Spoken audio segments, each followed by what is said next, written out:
Al-Malik TV. Assalamualaikum warahmatullahi wabarakatuh. Bismillahirrohmanirrohim. Sahabat beriman, sebelum terjadinya hari kiamat terdapat tanda-tanda yang bisa diamati oleh mata manusia.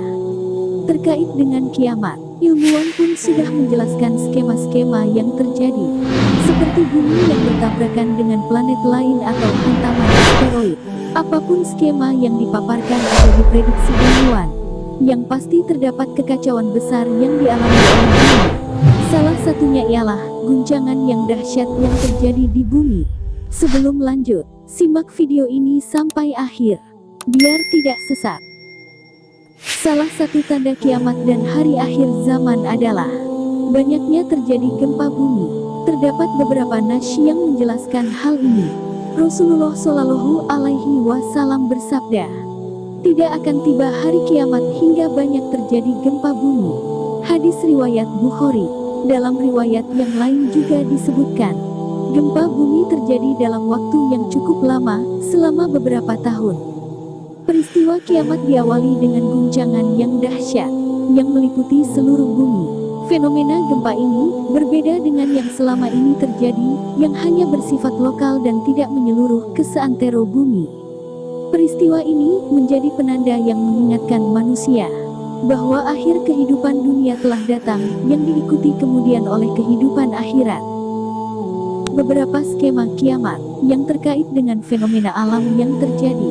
Ilmuwan terus mengamati asteroid yang melintas dekat bumi, dari munculnya planet Nibiru hingga meningkatnya panas matahari. Salah satu ayat Al-Quran mengungkap mengenai bumi yang berguncang. إذا دكت الأرض دكا دكا. Sekali-kali tidak, apabila bumi diguncangkan berturut-turut atau berbenturan. Surah Al-Fajr ayat 21. Dari ayat tersebut bisa dijelaskan bahwa ketika kiamat tiba, bumi akan diguncangkan dengan sangat dahsyat dan bertubi-tubi. Gunung-gunung diangkat dengan satu angkatan, lalu diempaskan hingga bumi terbelah. Isi gunung dimuntahkan hingga seakan perut bumi menjadi kosong karenanya. Selain gempa tektonik yang membelah bumi karena patahan-patahan lempeng, letusan gunung yang hebat memuntahkan lahar dan mengisi semua cekungan bumi. Laut dan sungai terisi material yang dikeluarkan letusan gunung. Akhirnya bumi menjadi rata. Tidak ada lagi gunung-gunung dan tempat-tempat yang tinggi. Semuanya sama, manusia tidak sempat melihat semuanya. Sebab mereka sudah punah akibat kehancuran bumi yang sangat hebat. وبست الجبال بسا فكانت هباء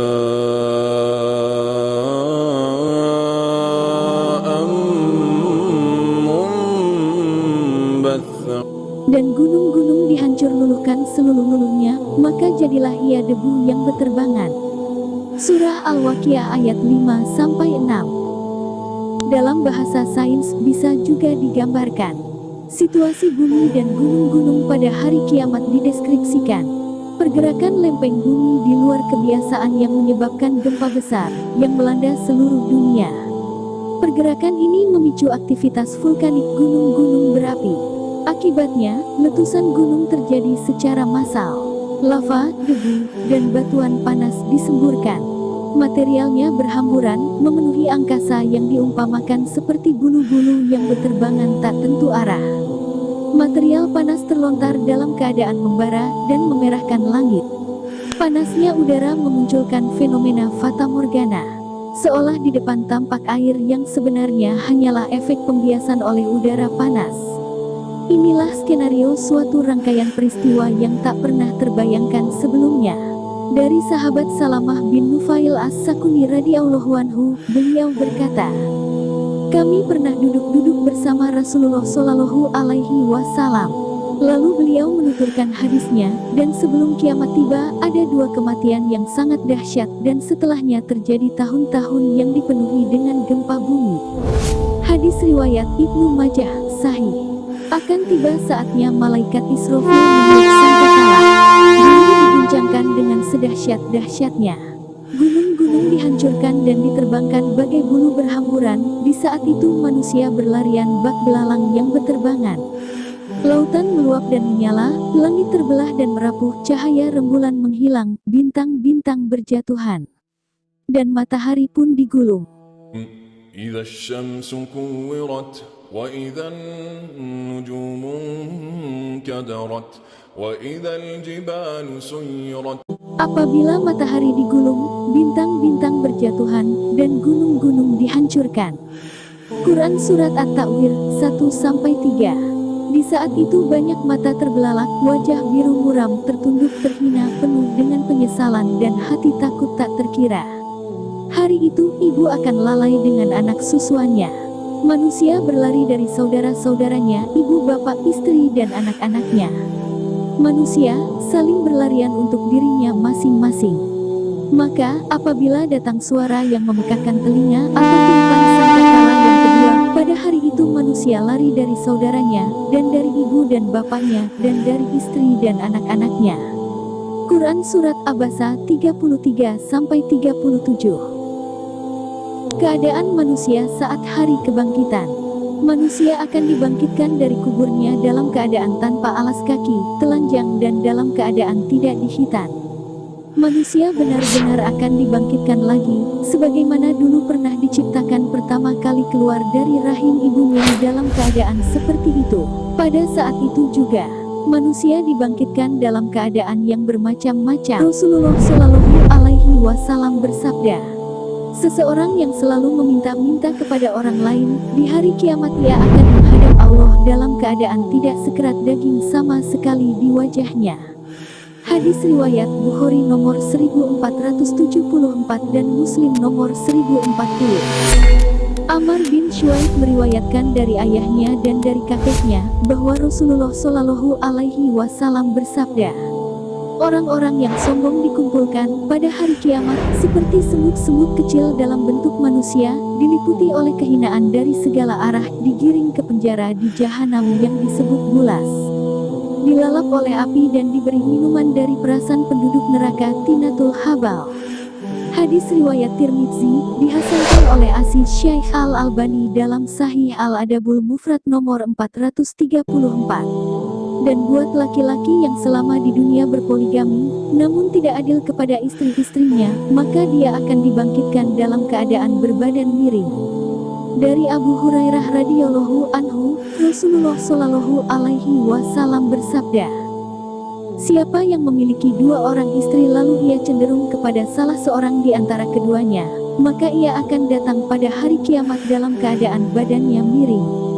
Hadis riwayat Abu Dawud nomor 2133, Ibnu Majah nomor 1969, An-Nasai nomor 3942. Syekh Al-Albani menyatakan hadis tersebut sahih.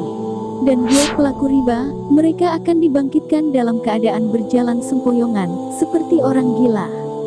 Allah Ta'ala berfirman, orang-orang yang memakan riba tidak dapat berdiri melainkan seperti berdirinya orang yang kemasukan setan karena gila. Quran Surat Al-Baqarah 275. Dan buat orang-orang kafir, mereka akan berjalan di atas wajah-wajah mereka.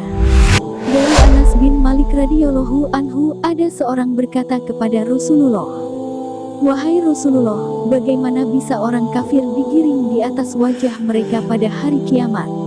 Rasulullah Shallallahu Alaihi Wasallam menjawab, bukankah Rob yang membuat seseorang berjalan di atas kedua kakinya di dunia, mampu untuk membuatnya berjalan di atas wajahnya pada hari kiamat? Hadis riwayat Bukhari nomor 4760 dan Muslim nomor 2806. Keadaan di padang mahsyar yang mencekam. Saat bumi ditarik dan didatarkan, manusia akan melanjutkan perjalanan menuju persidangan dan dihadapkan kepada Zat yang telah menciptakan dan membangkitkannya lagi. Semua akan dikumpulkan dalam dataran luas dan rata. Matahari akan didekatkan 1 mil, dan keringat-keringat mereka bercucuran, hingga ada yang tenggelam karenanya. Rasulullah Shallallahu Alaihi Wasallam bersabda, pada hari kiamat, matahari didekatkan jaraknya terhadap makhluk hingga tinggal sejauh 1 mil. Sulaim bin Amir perawi hadits ini berkata, Demi Allah, aku tidak tahu apa yang dimaksud dengan mil. Apakah ukuran jarak perjalanan atau alat yang dipakai untuk bercelak mata?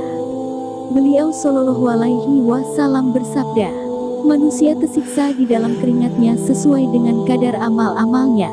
Di antara mereka ada yang keringatnya sampai kedua mata kakinya, ada yang sampai kedua betisnya, ada pula yang sampai pinggangnya, dan ada juga yang keringatnya sungguh-sungguh menyiksanya. Di antara hal yang membuat mencekam adalah didatangkannya neraka. Pada masa-masa di padang mahsyar tersebut, Rasulullah Shallallahu Alaihi Wasallam bersabda, didatangkan neraka di hari itu dalam keadaan memiliki 70.000 tali kekang. Setiap tali kekang diseret oleh 70.000 malaikat. Hadis riwayat Muslim nomor 2842. Masa penantian akhirat sungguh hari-hari yang sangat mengerikan dan menyakitkan. Letih dan lelah menunggu dimulainya persidangan. Lalu pergilah manusia kepada Nabi Adam alaihissalam meminta untuk memohonkan syafaat kepada Allah Ta'ala. Namun Nabi Adam alaihissalam menjawab, sungguh hari ini Robku sangat murka. Belum pernah dia murka seperti ini sebelumnya, dan dia tidak akan murka seperti ini lagi setelahnya. Sungguh dia melarangku akan suatu pohon, tetapi saya berbuat maksiat. Saya juga butuh syafaat. Pergilah ke selain aku. Pergilah kepada Nabi Nuh alaihi salam. Mereka pun lantas mendatangi Nabi Nuh alaihi salam dan meminta supaya beliau memohonkan syafaat kepada Allah Ta'ala. Namun beliau pun tidak mampu untuk mengabulkan permintaan itu. Kemudian mereka melanjutkan menuju Nabi Ibrahim, Nabi Musa, dan Nabi Isa alaihi salam. Akan tetapi mereka semua tidak ada yang mampu, dan mengatakan perkataan yang kurang lebih sama. Sungguh hari ini Robku sangat murka. Belum pernah dia murka seperti ini sebelumnya, dan dia tidak akan murka seperti ini lagi setelahnya. Akhirnya, mereka mendatangi Nabi Muhammad Shallallahu Alaihi Wasallam dan meminta supaya beliau memohonkan syafaat kepada Allah. Beliau pun lantas berangkat hingga sampai di bawah arsy. Beliau bersujud kepada Rob. Kemudian Allah Ta'ala mengajarkan pada beliau pujian-pujian kepadanya serta keindahan sanjungan terhadapnya, yang belum pernah dia ajarkan kepada siapapun selain beliau. Hingga akhirnya Allah Ta'ala pun mengabulkan doa Rasulullah Shallallahu Alaihi Wasallam tersebut. Persidangan menegangkan, dan tibalah hari persidangan. Manusia yang selama di dunia selalu mencaci maki, menuduh, dan makan harta orang lain serta membunuh dan menyakiti orang lain, maka saat itulah manusia akan dituntut atas apa yang telah dilakukan di dunia. Rasulullah Shallallahu Alaihi Wasallam bersabda, tahukah kamu siapakah orang bangkrut itu? Para sahabat radhiyallahu anhum menjawab, orang bangkrut menurut kami adalah orang yang tidak punya uang dan barang. Beliau Shallallahu Alaihi Wasallam bersabda, sesungguhnya orang yang bangkrut di kalangan umatku, yaitu orang yang datang pada hari kiamat dengan membawa pahala amalan, sholat, puasa, dan zakat. Akan tetapi dia juga sering mencaci dan menuduh, memakan harta dan menumpahkan darah orang. Maka orang ini diberi sebagian kebaikan-kebaikannya. Jika kebaikan-kebaikannya telah habis sebelum diselesaikan kewajibannya, maka kesalahan-kesalahan mereka diambil lalu ditimpakan padanya. Kemudian dia dilemparkan di dalam neraka. Hadis riwayat Muslim nomor 2581. Kemudian orang-orang yang akan binasa dihisap di depan banyak orang, sehingga dia akan sangat malu dengan semua dosa-dosanya, dan manusia akan diberikan catatan semua amalannya. Orang yang celaka akan menerima catatan amalnya dengan tangan kirinya. Dia berkata, wahai alangkah baiknya kiranya tidak diberikan kepadaku kitabku, dan aku tidak mengetahui apa hisab terhadap diriku. Wahai kiranya kematian itulah yang menyelesaikan segala sesuatu. Hartaku sekali-kali tidak memberi manfaat kepadaku. Telah hilang kekuasaanku daripadaku. Allah Subhanahu wa Ta'ala berfirman, peganglah dia lalu belenggulah tangannya ke lehernya. Kemudian masukkanlah dia ke dalam api neraka yang menyala-nyala. Kemudian tibalah hari penimbangan. Sekecil apapun amalan seseorang di dunia pasti akan Allah Ta'ala datangkan pada hari kiamat. termasuk berbagai kemaksiatan dan dosa yang pernah dilakukan manusia semasa di dunia, meskipun tidak ada orang yang tahu dan meskipun semasa di dunia manusia telah melupakannya. Kemudian manusia akan dikelompok-kelompokkan. Orang zalim akan dikelompokkan dengan orang zalim, orang munafik dengan orang munafik dan lain sebagainya. Lantas Allah Ta'ala jadikan tempat tersebut gelap. Bentangan di atas neraka jahanam. Manusia akan melewati jembatan yang terbentang di atas neraka jahanam. Jembatan yang lebih halus dari rambut, lebih tajam dari pedang, licin, menggelincirkan, dan terdapat besi-besi pengait dan kawat berduri yang berujung bengkok. Banyak manusia akhirnya tergelincir dan terjatuh ke dalam panasnya neraka jahanam, dan tidak ada yang bisa menjamin jika kita kelak dapat melewatinya dengan selamat. Kita berdoa semoga kita termasuk orang-orang yang Allah Ta'ala beri keselamatan. Mungkin terkadang kita terlalu disibukkan dengan dunia dan melupakan kengerian di hari kiamat. Padahal kehidupan yang abadi adalah kehidupan di akhirat. Saat ini, hari-hari yang sedang kita jalani adalah kenyataan bagi kita, dan hari kiamat itu masih dalam berita yang harus dipercaya. Kelak di hari kiamat nanti, hari kiamat adalah nyata, dan hari ini tinggallah cerita yang akan disesali oleh banyak manusia. Wallahu a'lam bishawab.